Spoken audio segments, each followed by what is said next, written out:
Welcome back to another edition of the Friday Five.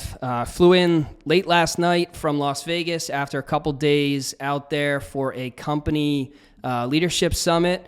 So today's going to be a little bit more raw than normally, a little less edited, and I'm hoping to do this on one take because I have a closing to go to shortly. And I only lost $20. I only spent about 2 minutes at a slot machine because my wife told me the night before she had a dream that I won $1 million on a slot machine, so I figured I should see if it was a omen or just a bogus dream. Bogus dream. All right, number one, mortgage rates. Starting off there as we always do each week. And again, these are quoted from Mortgage News Daily, their average rate offered throughout the industry as of today. Conventional 30-year fixed, 7.11%. That's up from 7.07% last week. FHA 30-year fixed, 6.54%, up from 6.48% last week. And VA up from 6.5% to 6.55%.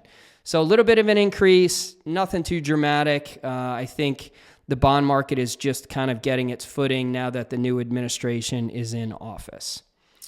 Number two, what is equity? So that's a term that's kind of thrown around quite a bit. People will just mention equity, and I think there's some people that don't know what that means. So equity is pretty simple. It's just the difference between what a piece of real estate is worth and what is owed on it. So if your home is worth $400,000 and you owe $250,000, then you have $150,000 in equity. Keep in mind that you need to deduct all mortgages, anything that's lien to the property, to determine the equity.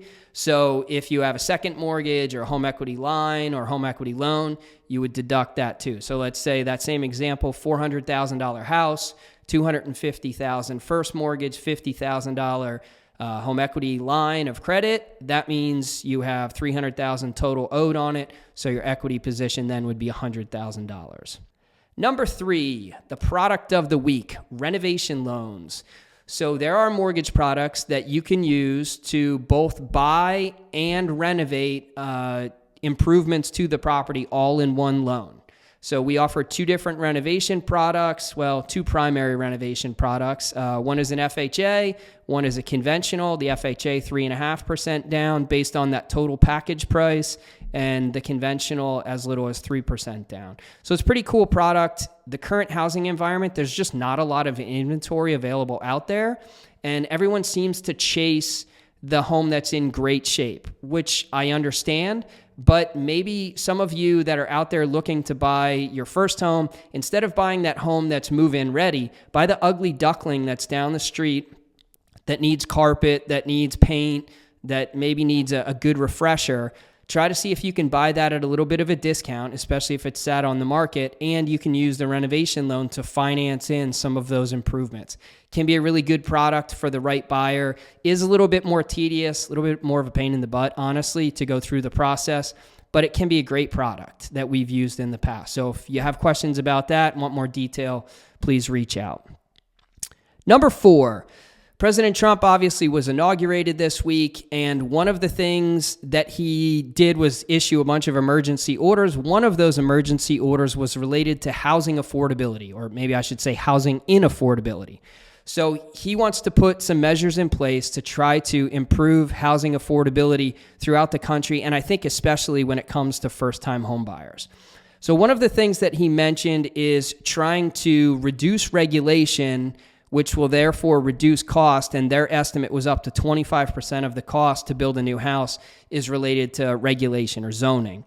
So that's one of their two-pronged attack. The second one is to try to bring mortgage rates down, which obviously will also improve housing affordability. So there's a couple challenges with each one of those things. First, the challenge when it comes to the reducing the cost of regulation to build a house is, assuming that works, will that savings actually be passed along to the consumer? Or will the builder just take that extra, whatever it is, 10, 20, 25% and just put it in their pocket?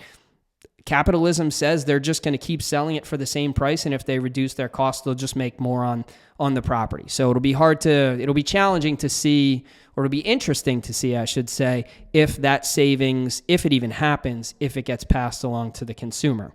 And then secondarily, when it comes to mortgage rates, The government, the Treasury, does not set mortgage rates. Mortgage rates are determined based on a mortgage-backed securities that are sold in a secondary market, and based on where those are selling, that's kind of dictates mortgage rates. So it's going to be interesting to see how the government can influence mortgage rates when they don't directly control them. Either way, I think we all want to see better housing affordability, especially for first-time homebuyers, but it'll be interesting to see if these measures work. Lastly, the quote of the week, number 5. This comes from JOCKO Willink from his Discipline Equals Freedom field manual. There is no shortcut, no hack. There is only one way, so get after it. So instead of wasting time trying to find the hack or the shortcut, just put in the hard work, the discipline, and hustle, and you'll see your results based on that. Have a great weekend, friends.